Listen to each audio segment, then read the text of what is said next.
Entonces dice San Juan 17:17, tu palabra es verdad, santifícalos en tu verdad. Y hay un refrán que dice que todo hombre tiene un precio. Yo quisiera hablar de la integridad doctrinal. Y yo pregunto, si este dicho que dicen que todo hombre tiene un precio, es verdad. ¿Puede aplicarse eso a la Biblia, a la vida de la iglesia? ¿Es verdad que la iglesia tiene normas morales, normas de conducta que defiende a capa y espada, pero que eso es nada más hasta que tenga un conflicto de intereses? Es decir, vamos a luchar por la verdad hasta que sentimos que algo simbra nuestros deseos y vamos a ceder a ello. La integridad doctrinal es una columna en la vida de la iglesia. Esto ha existido desde muchos años atrás. Martín Lutero fue llevado a un lugar que se llamaba Dieta de Worms. Ese era una especie de concilio donde a él le dijeron que tenía que negar su fe. Y Martín Lutero dijo no, delante de un grupo de prelados, de autoridades religiosas que tenían la autoridad de ordenar su muerte. Y le dijeron, tiene que negar su fe. Y Martín Lutero dijo no. Hay otros señores que se llaman Hugo y Nicolás Ridley, que registra la historia que ellos eran reformadores ingleses, que igualmente fueron requeridos por las autoridades y se les dijo que negaran su fe o que morirían quemados en la hoguera.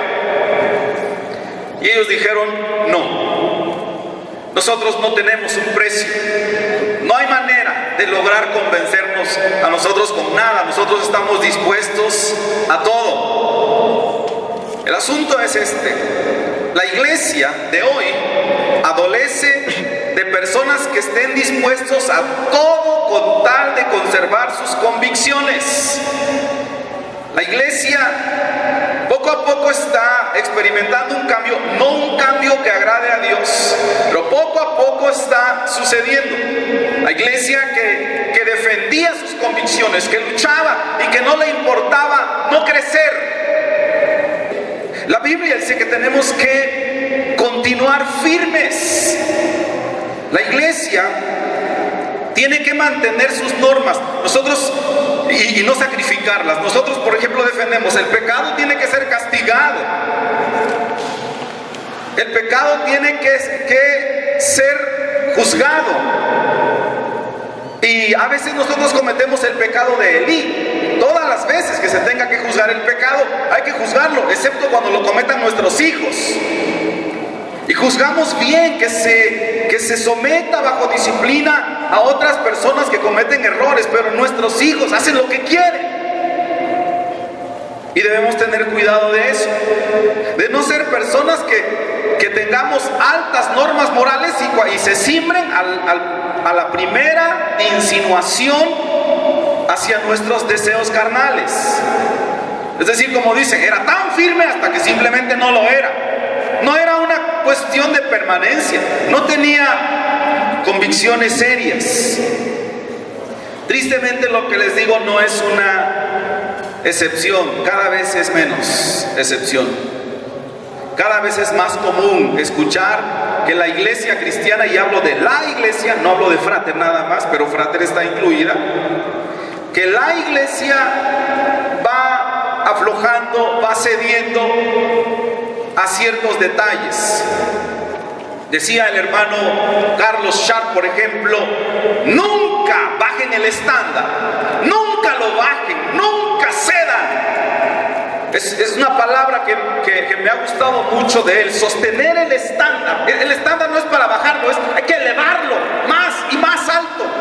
Y hay que luchar por mantenernos ahí. ¿Saben qué? Mientras que luchamos por hacer eso, cada vez somos más impopulares. Porque a la gente no le gusta que seamos así. Ellos quieren venir y presentarse como quieren, y hacer lo que quieren, y vestir como quieren, y hablar toda clase de palabras obscenas que quieren, y que usted sonría como que todo está bien. Y lo peor de todo son los creyentes a nivel individual que van cediendo a esto. Dice, bueno, mira, finalmente tú decides tu vida. A quien quieras amar, hombre o mujer, es asunto tuyo. Si tú quieres proclamarte, si tú quieres quitarte tu sed con una cerveza, es problema tuyo. Yo te respeto. ¿Y sabe qué hacen los otros? Dicen, este es un cristiano. No como los otros que dicen, no mirarás la sidra ni el vino cuando rojea, esos son religiosos. Bueno, pero eso es lo que dice la Biblia. Tristemente, esto que estamos hablando de la integridad doctrinal no es un asunto del siglo XXI. Es decir, ha pasado ahora y se ha vuelto cada vez una especie como de una regla y no una excepción, les decía, pero no es nuevo. Está en la Biblia. Génesis capítulo 3, por ejemplo, no lo busquen, solo es una referencia. Habla de Adán. Adán comprometió la ley de Dios. Pecó junto con su esposa. Y como consecuencia los echaron del paraíso. Desde entonces sucedió. Abraham comprometió la verdad. Mintió acerca de su esposa. Casi pierde a la esposa. Hasta tuvo que ser reconvenido por un rey que le dijo, pero ¿cómo se te ocurre, le dijo aquel, hacer eso? Casi me haces pecar a mí, porque Dios le habló al rey, no a Abraham. Abraham comprometió la verdad. Dios le dio una orden a Moisés.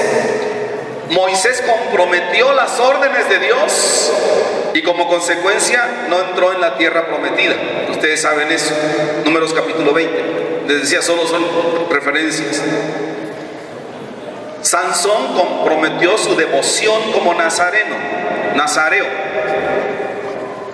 porque le había dicho el Señor lo que tenía que hacer, etcétera, y él dijo, pues, y todo fue por causa de una chica, y perdió la vida. ¿Saben qué es lo que quisiera que veamos nosotros? Que mientras que estamos haciendo concesión tras concesión, vemos que todos estos tuvieron consecuencias. Si la iglesia hace concesiones, siempre tendremos que pagar las consecuencias. Ananías y Zafira en el libro de los Hechos hicieron una concesión en cuanto a los asuntos de propiedades, las ofrendas para Dios. Quiero decirles a todos ustedes, hermanos, cuando ofrendamos a Dios, no nos toca averiguar qué se hace con eso. Y quite eso de la mente, porque es exactamente el mismo espíritu que había en Ananías y Zafira. ¿Y sabe qué? Dice la Escritura en el libro de los Hechos, capítulo 5, que ellos murieron. El precio de su concesión, el precio de ponerse a averiguar esto de las ofrendas, después de todo, les dijo el apóstol Pedro, porque ellos dijeron, vendimos nuestra casa en 5,000 pesos, por ejemplo, ¿verdad? Y vinieron con Pedro, dice, nada más nos dieron 3,000. Y Pedro dijo, bueno, miren, si ustedes tuvieran su casa, es de ustedes y hacen con ella lo que quieren, no tenían que ofrendarlo, pero ¿por qué vinieron a tratar de mentirle al Espíritu Santo? ¡Pum! Y murieron. Entonces, cuando nosotros prometemos a Dios, tenemos que simplemente dar y punto, y el Señor sabrá qué se va a hacer, cómo se va a hacer. Obviamente hay un cuerpo administrativo que va a resolver eso y adelante. Acerca de las experiencias de estos hermanos que vimos que hicieron concesiones, hay dos observaciones. Una, ellos estuvieron dispuestos a perder algo valioso por algo que era temporal. Si usted analiza los casos de todos ellos, aún su propiedad era algo temporal. El asunto de haber estado con Sansón, con Dalila, era algo temporal y perdió algo muy valioso por algo que era una simpleza. Segundo, si observamos cada una de las experiencias de ellos, de una o de otra manera, siempre estaba involucrado ahí un mandamiento divino, la palabra de Dios o una convicción acerca de Dios. Quiere decir que todos esos hermanos que hicieron concesiones en su vida, en un momento determinado, rechazaron la palabra de Dios. Hacer la palabra de Dios a un lado, minimizar su posicionamiento, es un rechazo de todos modos. Esta es una situación de las iglesias el día de hoy, o de la iglesia el día de hoy, que vamos abriendo un poquito la brecha y entran algunas convicciones, o reducimos el claro significado de la palabra de Dios. La Biblia dice ahí, por ejemplo, que este tipo de personas no entrarán en el reino de los cielos, y usted los puede encontrar, un listado de todos ellos. Y usted está de acuerdo cuando dice ahí los adúlteros, dice que no entren, pero luego dice los mentirosos. Entonces dice, no, aquí creo que hay que reinterpretar, porque todos estamos de acuerdo que los adúlteros no deben ir al reino de los cielos, amén. Pero estamos de acuerdo que los mentirosos deben ser perdonados, amén, y que se les dé otro chancecito, y los chismosos, y los murmuradores, y los entremetidos. Y dice, definitivamente el pastor se ha vuelto loco. No puede ser tan estricta la palabra de Dios, entonces hay que reinterpretarla. Y hay que decir, de acuerdo al concilio de Nicea, cuando la Biblia dice mentirosos, no se refería necesariamente a los que mienten, sino a aquellos que obstinadamente permiten que la ostentación de su conducta y te ponen toda una parafernalia de babosadas para justificarse. Todas las veces que la iglesia trata de reinterpretar la Biblia, se va a equivocar. Para el tema de hoy, me refiero a México, los homosexuales no entrarán en el reino de los cielos. ¿Están de acuerdo? Sí. Ni los afeminados. ¿Está de acuerdo? Dice, ay, no tanto. Pero eso dice la Biblia. Yo sé que todos nosotros podemos tener algún contacto, podemos tener amigos y gente que quisiéramos, pero ¿qué dice la Biblia? Bueno, ¿y si fuese mi hija? ¿Y si fuese mi hijo? Don Raúl, si fuera uno de sus hijos, cambiamos la escritura, porque no podemos hacerle daño a don Raúl. ¿Están de acuerdo? ¿Cuántos dicen amén, hermanos? Eso es ser inteligente, ¿verdad? No decir amén a lo loco. No, don Raúl, lo siento, don Raúl, su niño, tache.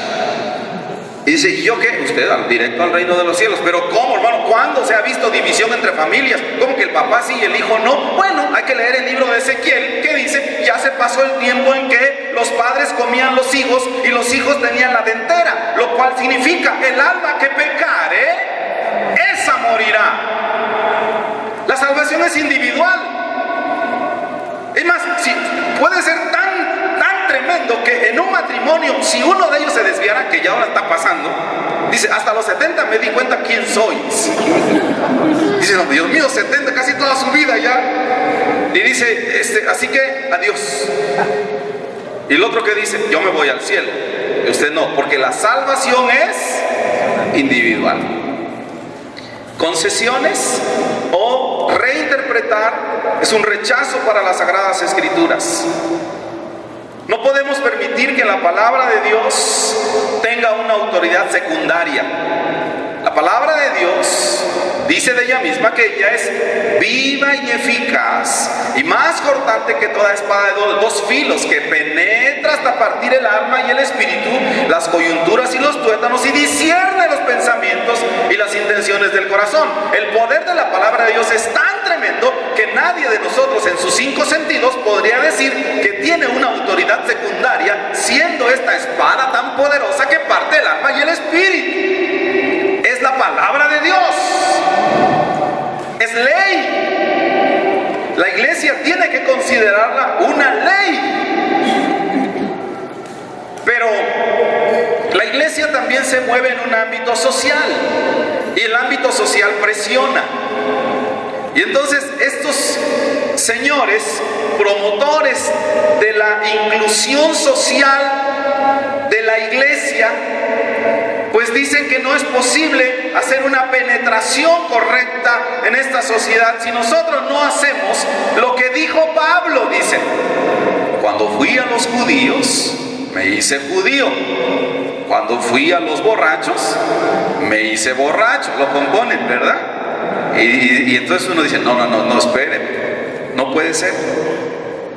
La Biblia no va a cambiar solo porque nosotros queremos lograr un mejor impacto en la sociedad. Inclusive, si por nosotros mantenernos fieles, ser íntegros doctrinalmente, nos fuésemos reduciendo cada vez más, ni modo.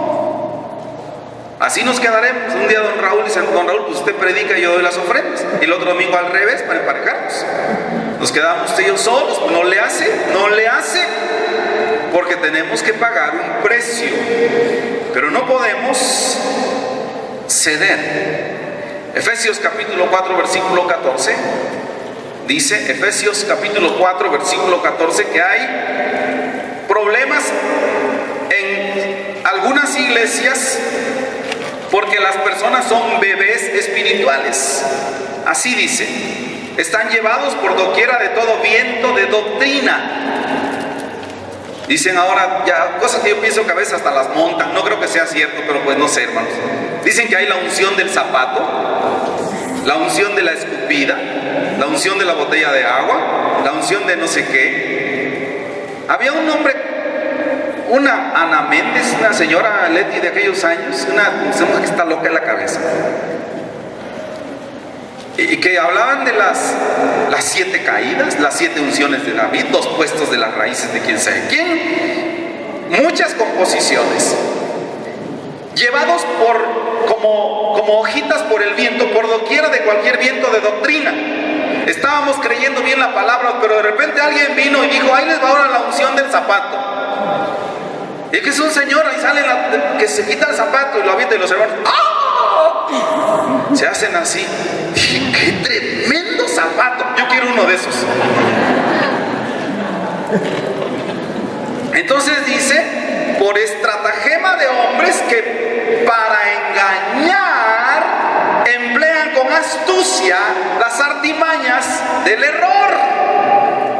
Es decir, todas esas doctrinas que surgen están generadas con el firme propósito de confundir a la iglesia. Y nosotros tenemos que permanecer firmes para no ser engañados.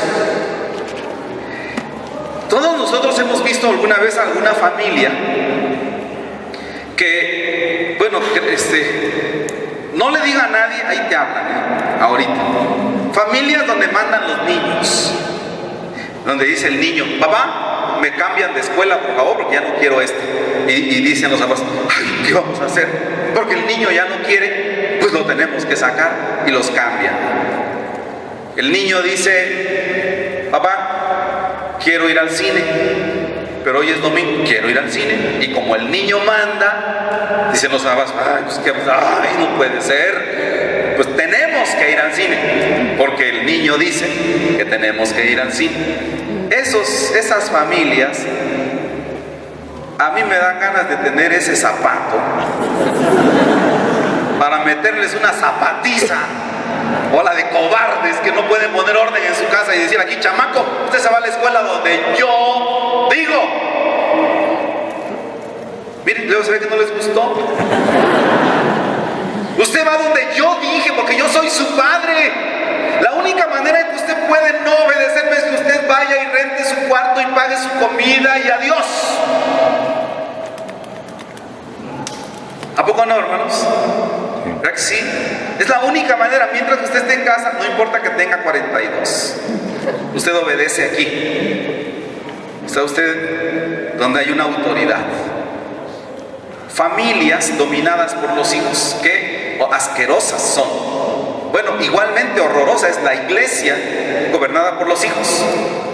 Se refiere a estos niños espirituales que ni saben nada de la palabra de Dios, pero son puestos en los púlpitos para tratar de instruir a la iglesia. Me hace recordar este niño que habló allá del hermano Enrique Zaragoza en aquellos años. Pasó este niño de 7 años. Él había visto videos de evangelistas y todo, y le dieron el micrófono porque se oía muy chistoso cuando él predicaba, entre comillas, ese niño de 7 años. Y pasaba y decía: hermanos, ya somos evangelistas, como los copian, ¿no? Yo recuerdo cuando anduve allá en el mundo entre vicios y mujeres. Niño de 7 años.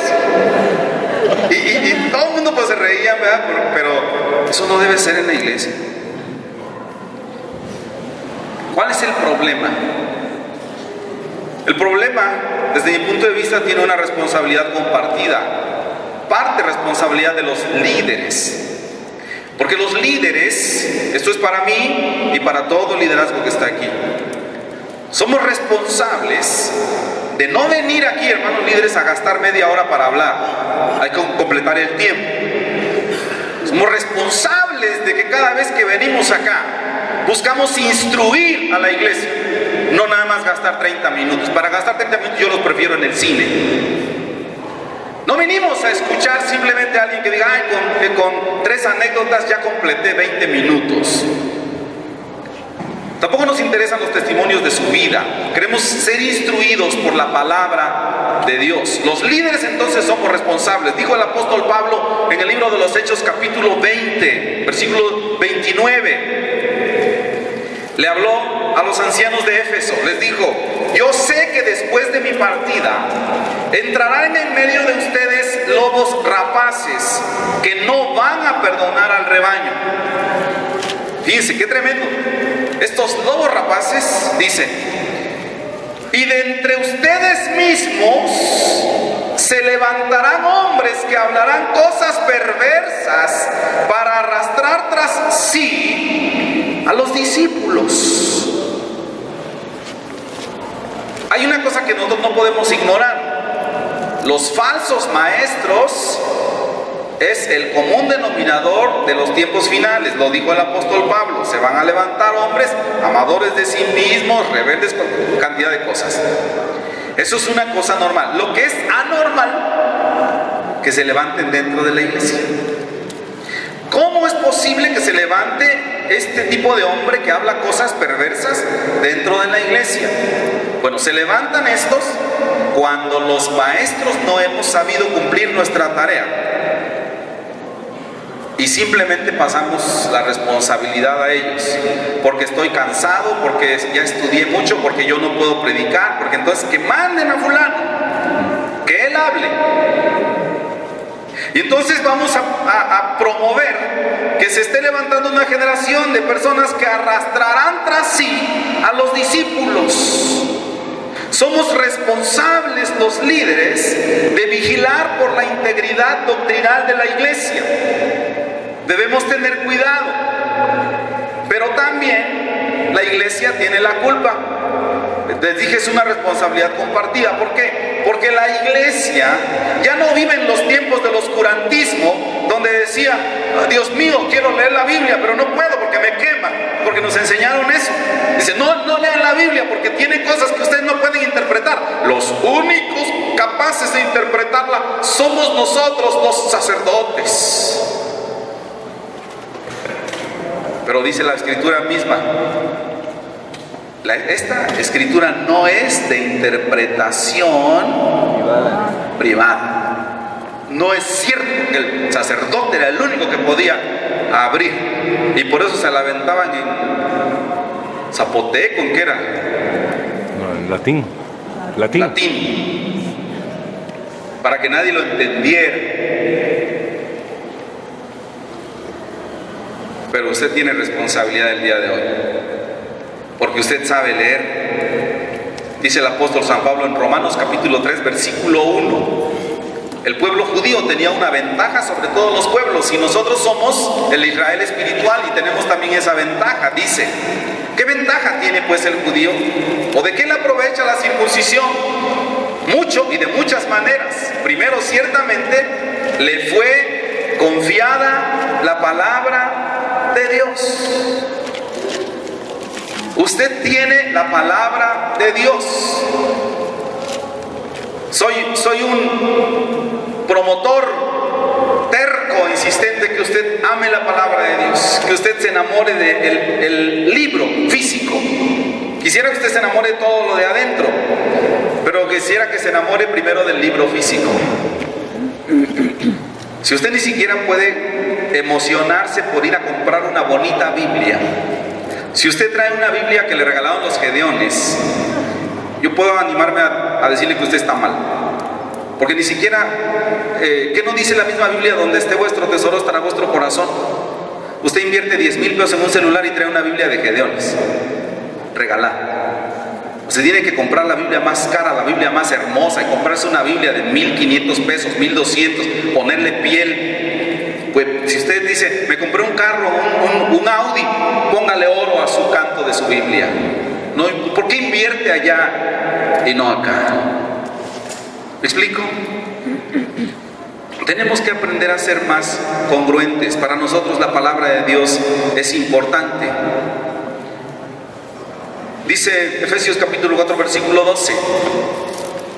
Pablo dice entonces que nosotros tenemos responsabilidades. Ustedes y yo tenemos responsabilidades porque conocemos la Biblia. Y luego dice aquí, esta es la responsabilidad de un pastor o de un maestro o de un evangelista. La edificación del cuerpo de Cristo. Versículo 12 de capítulo 4 de Efesios. Es nuestra obligación edificar el cuerpo de Cristo. ¿Hasta qué? Hasta que lleguemos a la unidad de la fe. La unidad de la fe no es la unidad de las iglesias que promueve la inclusión de sectas, de estilos de vida, de movimientos denominacionales, y que esto es lo que está promoviendo ahora Francisco. Vengan todos. No es cierto que la Iglesia Católica fue muy firme durante muchos años en cuanto al homosexualismo, y no es cierto que ahora Francisco lo ha cambiado. ¿Cambia la Escritura por tener un nuevo líder? Nosotros sabemos, la Iglesia Católica está errada en su cuerpo doctrinal, pero si en algo estaba correcto era, y está correcta todavía, es en defender la familia. Pero ya no la está defendiendo. La responsabilidad de los líderes espirituales es mantener la unidad de la iglesia. ¿Pero a qué se refiere Pablo? Cuando Pablo habla de la unidad de la fe, se refiere al cuerpo de doctrinas. Tenemos que cuidar toda esta doctrina que nos ha sido enseñada. Dice Juan 17 que leímos al principio: santifícalos ¿en qué? ¿Verdad? En tu verdad. Tu palabra es verdad. Por ellos yo me santifico a mí mismo, para que ellos también sean santificados en la verdad. Mas no ruego solamente por esto, sino también por los que han de creer en mí, por la palabra de ellos, para que todos ellos sean uno. Cualquier unidad que diga que es una buena unidad, es una unidad que tiene que ver con que la gente se santifique en la verdad. Cualquier cosa ajena a eso es una unidad impía. Pablo dijo en 2 Timoteo capítulo 4 versículo 3 que va a venir un tiempo cuando la gente no sufrirá la sana doctrina, cuando la gente dejará de apreciar la sana doctrina. Pero la única manera en que usted y yo podemos contrarrestar todo el trabajo diabólico que se está haciendo sobre la iglesia es cuando nosotros entendemos que somos depositarios de la verdad. Nos fue confiada la palabra, se nos fue dado como una ventaja tener la palabra de Dios. La tenemos y tenemos que defenderla. Le costó mucho a las personas que nos la enseñaron. Yo recuerdo mucho a mis maestros de Biblia y a los fundadores de nuestra iglesia, porque indirectamente estos hermanos son fundadores de esta iglesia. El hermano Walter Gómez y el hermano Linden Ray Unruh, dos hombres que honraré toda mi vida por su fidelidad a Dios y su fidelidad a la doctrina, hasta que entregaron sus vidas por eso. Les costó a ellos. Ellos nos la han confiado a nosotros y nosotros tenemos que cuidarla y tenemos que pasarla a la siguiente generación sin ninguna adulteración. Tenemos que enseñárselas tal como es. Jóvenes, esto es lo que dice la Biblia. Y aunque ellos nos digan, pero dicen los de la nueva era y dicen los de la otra iglesia, y que no importa qué digan, esto que te estamos enseñando es la Biblia. Y dijo el apóstol Pablo: si viniera alguna persona a enseñarles un evangelio diferente, incluso si mismo regresara a enseñarles un evangelio diferente del que les hemos enseñado, no lo escuchen, es un maldito. Qué fuerte es Pablo, ¿no? No debe oír a nadie. Tenemos que transmitir a la siguiente generación la doctrina que hemos aprendido. Primera Timoteo capítulo 3, versículo 15. Dice el apóstol Pablo: esta es la misión de la iglesia. La iglesia tiene que ser columna y baluarte de la verdad, dice el capítulo 3, versículo 15.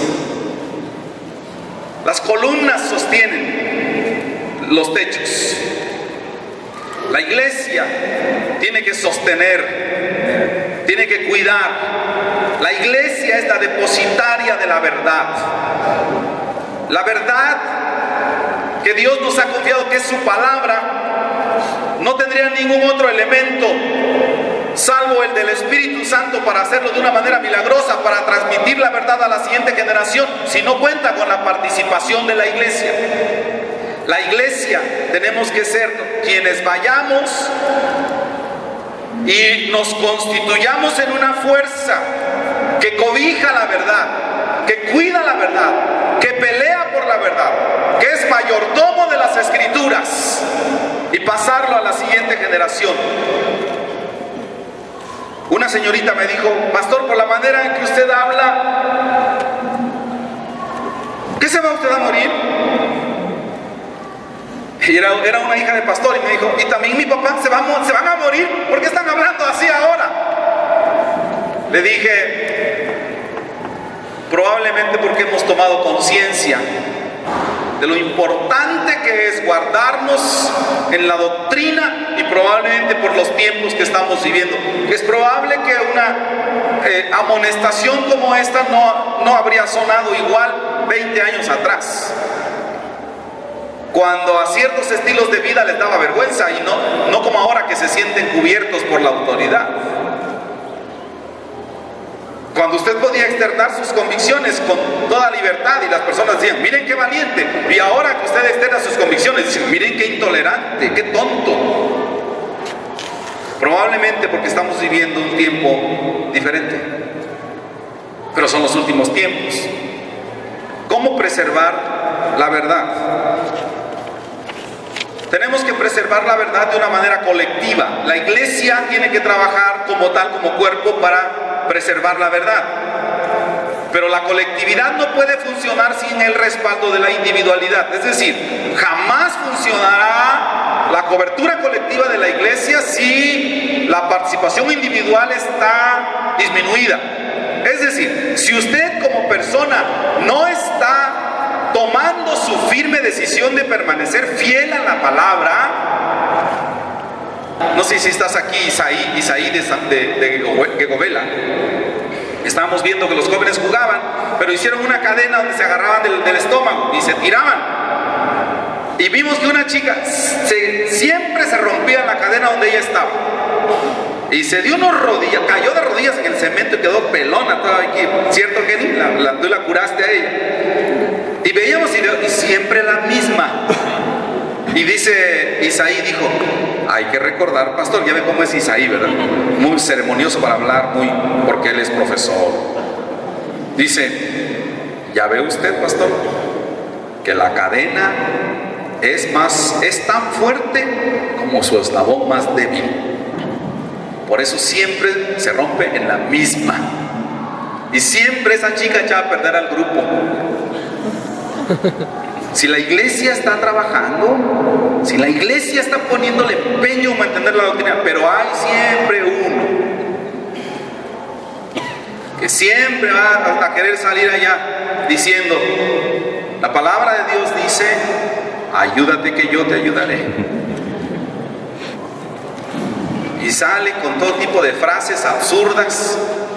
Dice claramente el apóstol Pablo habló: el que domina la mente lo domina todo. Romanos 12 dice. Pero eso es Calimán 3:25, ¿no? ¿Cómo nosotros podemos preservar la verdad? a nivel individual, porque tiene que empezar por allá. Punto número 1, crea la palabra de Dios. Pablo habló con Félix. Félix era un gobernador y le dio su testimonio y le dijo: así sirvo, Hechos capítulo 24, versículo 14. Así sirvo al Dios de mis padres, creyendo todas las cosas que hay en la ley y en los profetas están escritas. Todo lo que la Biblia dice. Pablo dijo a Timoteo: toda la escritura es inspirada por Dios y útil para enseñar, para instruir, para corregir en justicia, a fin de que el hombre sea enteramente preparado para toda buena obra. Crea las escrituras, todo lo que ella dice. Yo sé que creer las escrituras a veces es contra natura, ¿verdad? Porque gracias a Dios que nos hizo inteligentes. Y Él quiso que nosotros fuésemos inteligentes para razonar las cosas. Pero también nos hizo hombres de fe y andamos por fe y no por vista. Entonces hay cosas que leemos en las escrituras que desafían la vista y que solo pueden ser comprendidas por la fe. Si usted tiene fe, usted las creerá. Cosa que ojo no vio, ni oído oyó, ni han subido en corazón de hombre, son las que Dios preparó para quienes, para los que le aman, para nosotros. Crea la palabra de Dios. Si usted se ve comprometido en una situación difícil, sea cual sea, y usted siente que no tiene otra alternativa, dice: todo lo que tengo que hacer es creer, es lo mejor que puede hacer. De hecho, los médicos que están aquí, que cada vez son más, antes decíamos los médicos y mirábamos a Rolex, ¿no? Pero ahora decimos los médicos, miramos a Vania, miramos a Magali, miramos a Carmen, a Rolando, ahora a Rolandito, que va a Jorge, don Jorge, que ya está inscrito también para hacerse médico, ya por lo menos ya tiene la bata. Ya lo demás es lo de menos, ¿no? Todos estos señores médicos que están acá, médicos, paramédicos, enfermeras, todos ustedes lo saben. Siempre llega un punto que su ciencia se acaba. Entonces dice: se enfermó de esto la persona, penicilina, y se sienta así con toda la fe del mundo, dice: no pasa nada, no pasa nada, ¿sí o no? Hasta que usted dice: Señor, por favor, hazlo. Yo he visto a don Rolando, cuando va a hacer alguna incisión o algo, alguna inyección o algo, una aplicación o algo, dice: en el nombre del Padre, porque fe es primero que ciencia. Y todos debemos tener conciencia de eso. Yo creo en la palabra de Dios porque la palabra de Dios está por encima de toda ciencia, porque la palabra de Dios fue primero que cualquier científico. Y usted, con toda su ciencia y con todas sus matemáticas, jamás debe atreverse a dudar de la palabra de Dios. Usted tiene que tener integridad doctrinal. Así que primero la creo. Segunda a los Corintios capítulo 13 dijo el apóstol Pablo: nosotros también creemos. ¿Y por qué creemos? Hablamos. Creo y hablo. Jesús dijo en Juan 5:24: el que oye mi palabra, el que ¿qué? Y cree. El que oye mi palabra y cree al que me envió, este tiene vida eterna y no vendrá a condenación, mas ha pasado de muerte a vida. Crea la palabra de Dios. Voy a regresar otra vez a donde estábamos hace ratito. Primero, ame esta Biblia. Quisiera que usted se comprometiera a amar las escrituras. Que ya no venga a la iglesia con su iPad. Yo tengo un iPad acá. Usted tráigalo pues, pero traiga también su Biblia. Y traiga usted su computadora de escritorio si quiere y póngala aquí. Pero traiga su Biblia. No salga aquí con esta payasada que... ¿dónde está la palabra? Dice. En mi celular. Yo también la tengo en el celular, pero esta es mejor. Esta da testimonio a la gente que usted es cristiano. Y segundo, créala. Créala con todo su corazón. Aunque su mente le traicione, aunque sus emociones le traicionen, aunque pase lo que pase y aunque parezca que usted va contracorriente, porque todos los que están allá, todos creen lo mismo y usted lee en la Biblia que ellos están errados, créale a la Biblia. Nunca vamos a poder avanzar si no empezamos con el principio. Yo la creo, así dice. Decía un joven, yo le creo tanto a Dios, lo que dice en la Biblia, que dice que un pez se tragó a Jonás, pero si la Biblia dijera que Jonás se tragó ese gran pez, yo le creería que lo hizo. Hace tiempo les conté que uno de los versículos que a mí me provocaba más duda, estaba buscando una palabra, pero esta ya la tenía, porque es la verdad y la otra quería esconder. Me provocaba dudas, era que dice la Escritura que el Señor se manifestó allá en Sodoma y Gomorra y caminaron, y la esposa de Lot miró hacia atrás y se quedó convertida en una estatua de sal, ¿se acuerdan? Y yo dije, eso no es posible. Hasta que hace tiempo yo leí un artículo científico de un problema de una erupción de un volcán, parece que, no sé, estoy seguro si era el Ecuador, uno de estos países en Centroamérica, que explotó este volcán, y cuando este volcán explotó, pues abarcó varios kilómetros a la redonda, todos tienen un radio de acción, y cuando vinieron los científicos a ver, la mayoría de las personas que habían estado cerca de esta explosión habían quedado petrificados, se habían convertido en piedra, o una especie de piedra, algo como una estatua de sal.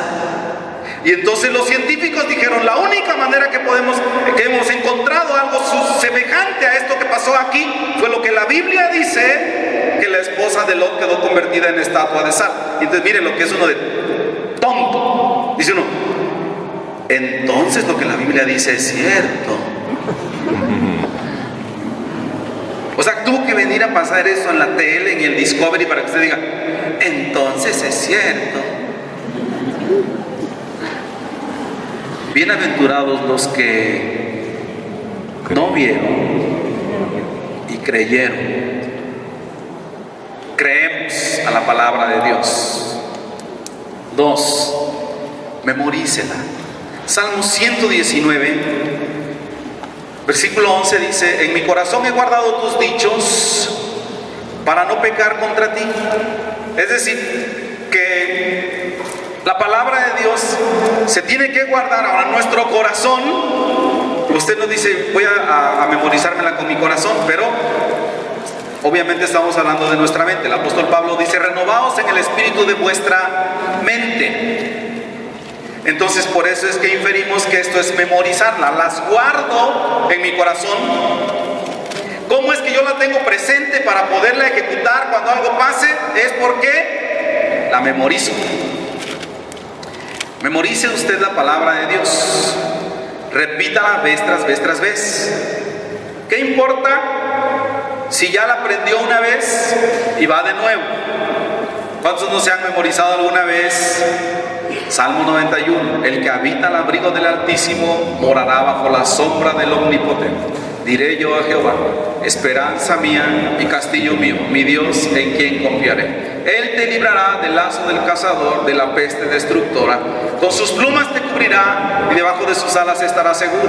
Escudo y adarga es su verdad. No temerás el terror nocturno, ni saeta que huele de día, ni pestilencia que ande en oscuridad, ni mortandad que en medio del día destruya. Caerán a tu lado y 10,000 a tu diestra, mas a ti no llegará. Vez tras vez, tras vez, tras vez, tras vez. En lugar de saber cuántos goles ha metido Sambuesa en el torneo de apertura, dicen en el apertura, en el clausura, en el Vancomer, en el quien sé que los jóvenes saben todo eso, pero no saben la Biblia. Repítalo vez tras vez. Mateo capítulo 5, que alguna vez los líderes aprendieron, ¿se acuerdan? Ábralo usted, ahí lo tiene. Mateo capítulo 5. Viendo la multitud, subió al monte, y sentándose vinieron a él sus discípulos, y abriendo su boca les enseñaba, diciendo, Bienaventurados los pobres en espíritu, porque de ellos es el reino de los cielos. Bienaventurados los que lloran, porque ellos recibirán consolación. Bienaventurados los mansos, porque ellos recibirán la tierra por heredad. Bienaventurados los que tienen hambre y sed de justicia, porque ellos serán saciados. Bienaventurados los misericordiosos, porque ellos alcanzarán misericordia. Bienaventurados los de limpio corazón, porque ellos verán a Dios.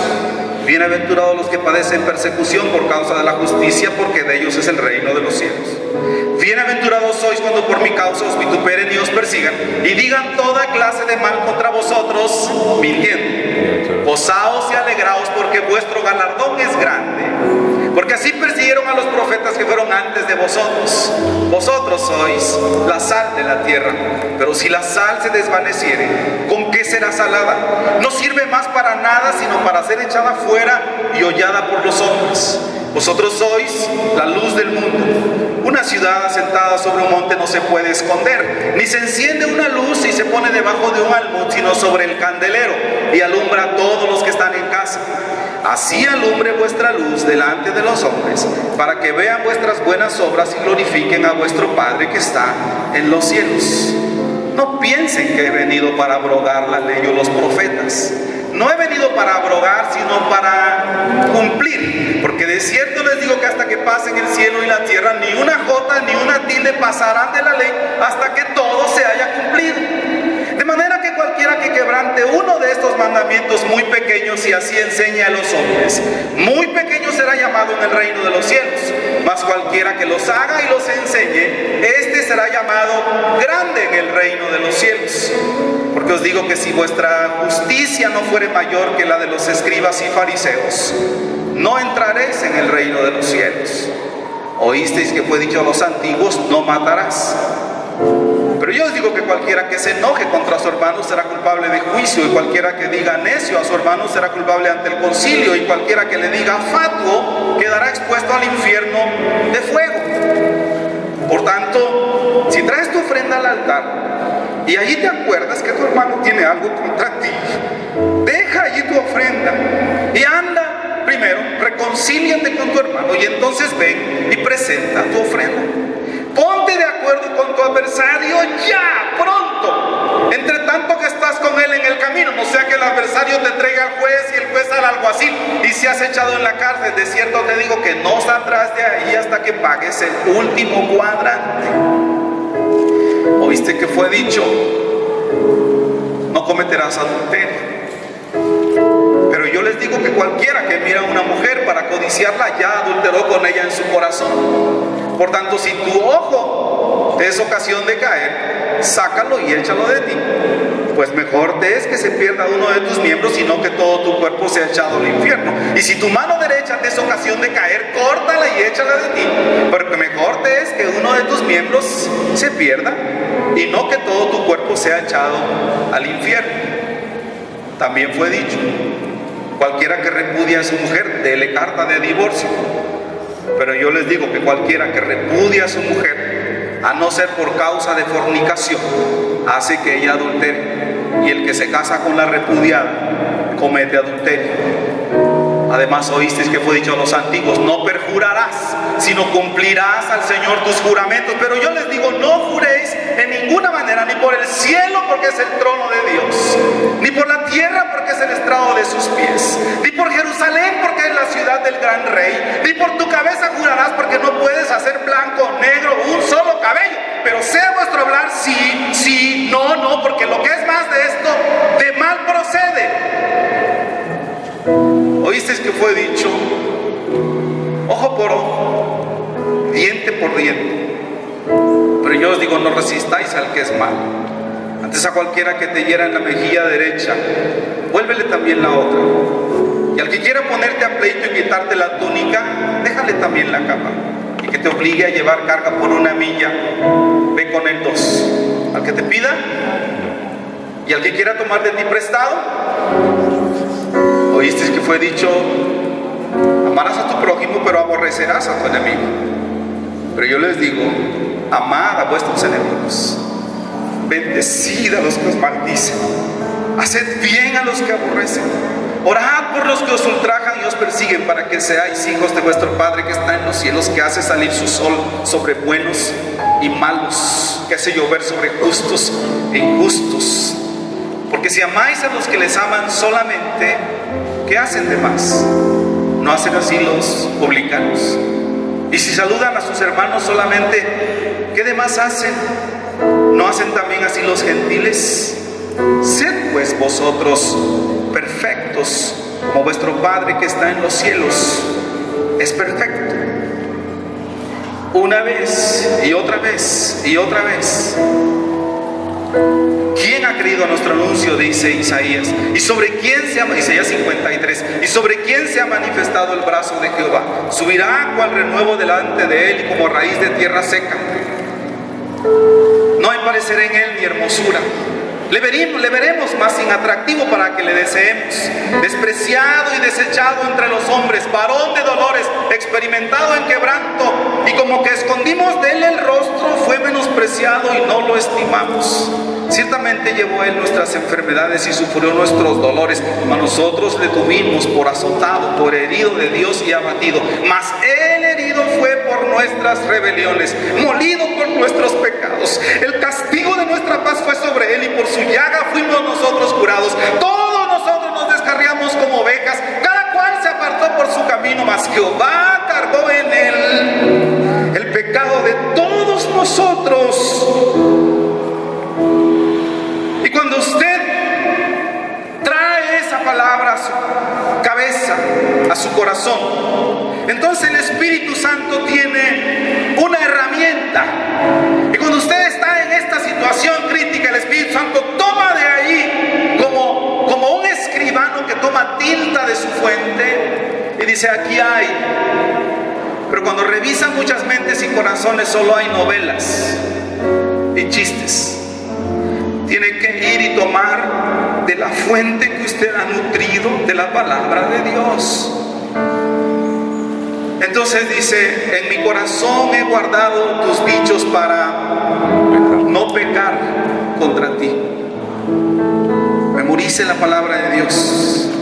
Pedro dijo en 1 de Pedro capítulo 3: es necesario aprendernos la palabra de Dios para presentar defensa ante todo aquel que nos demande razón de lo que creemos. Esto creo, por esto lo creo y moriré por ello. Soy fiel hijo de Dios. Amo a Dios, amo su palabra. Quiero comer su palabra, quiero rumiar su palabra. Rumiarla es que la comemos como las vacas que tienen varias cavidades en su estómago. La mandamos a una parte allá y en la noche la saca y otra vez va de nuevo. Bienaventurado el varón que no anduvo en consejo de malos, ni estuvo en camino de pecadores, ni en silla de escarnecedores se ha sentado, sino que en la ley de Jehová está su delicia, y en su ley medita de día y de noche. Porque si hace esto, será como árbol plantado junto a corrientes de aguas, que da su fruto en su tiempo y su hoja no cae, y todo lo que hace prosperará. No así los malos, que son como el tamo que arrebata el viento. Por eso no se levantarán los malos en el juicio, y los pecadores en la congregación de los justos. La palabra de Dios tiene que vivir en nuestra mente. Aprenda Juan 3:16 y nada más, y repítalo hoy y mañana y pasado y cuando viaje por el camino, porque eso dijo el Señor en Deuteronomio capítulo 6. Repítalo cuando va por el camino. ¿No dijo eso? Cuando usted va de viaje, que dice: oh, me estoy durmiendo en la carretera. Pero si yo empiezo con ¿qué dice Salmos capítulo 2? ¿Por qué se amotinan las gentes y los pueblos piensan cosas vanas? Se levantarán los reyes de la tierra y príncipes consultarán unidos contra Jehová y contra su ungido. Pero yo he puesto mi rey sobre Sión, mi santo monte. Yo publicaré el decreto. Jehová me ha dicho: mi hijo eres tú, pídeme y te daré las naciones, y como posesión tuya los confines de la tierra. Yo no creo que siga dormido en la carretera.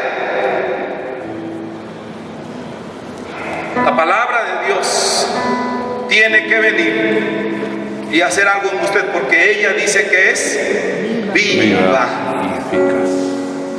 y eficaz. Viva y eficaz. La Biblia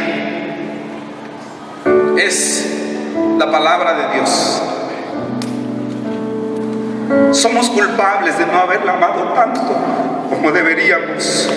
Somos culpables y tenemos que empezar a amarla otra vez.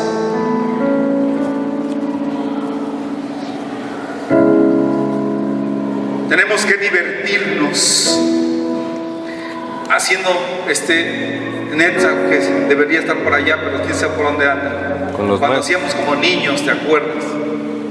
En la clase, que competíamos buscando los versículos.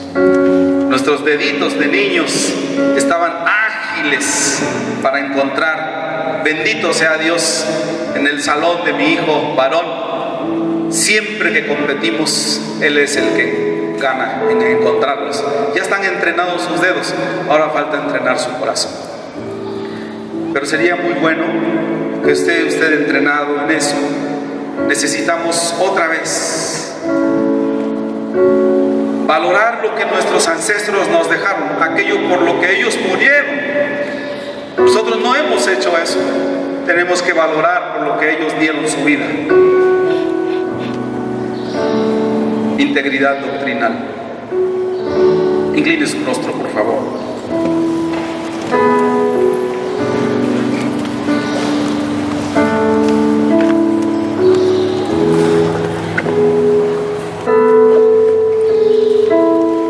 Padre Santísimo,